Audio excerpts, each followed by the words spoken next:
This is Sridhar Kadari, senior journalist, managing editor, V Media news. భారతదేశంలోని అనేక దేవాలయాలు, శక్తిపీఠాలు, జ్యోతిర్లింగాలు తిరిగారు. ఆ దేవాలయాన్ని సందర్శించుకున్నప్పుడు వచ్చిన ఆధ్యాత్మిక శక్తితోనే ప్రజలకు సేవ చేయడం ఎలాంటి ఆనందాన్ని, సంతోషాన్ని ఇస్తుంది అనేది జెన్కోలో ఎస్సీగా పనిచేస్తున్న పివి నాయుడు గారు ఉన్నారు. ఆయన అడిగి మరిన్ని వివరాలు తెలుసుకుందాం.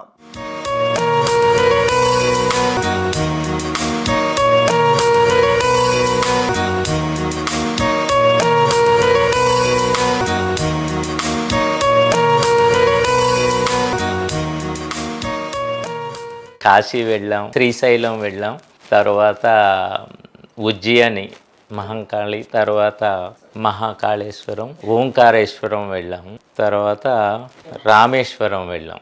నాకు హిస్టారికల్ ప్లేసెస్తో పాటు ఈ ఆధ్యాత్మిక ప్లేసెస్ చూడడం అనేది, పిల్లల్ని తీసుకొని చాలాసార్లు వెళ్ళాము. ప్రయాణంలో మనం చాలా విషయాలు తెలుసుకుంటాం. భారతదేశంలో విభిన్న సంస్కృతులు, విభిన్న ప్రాంతాల్లో ఉన్నటువంటి విభిన్న తత్వాలు అన్నీ మనకు అర్థమవుతాయి.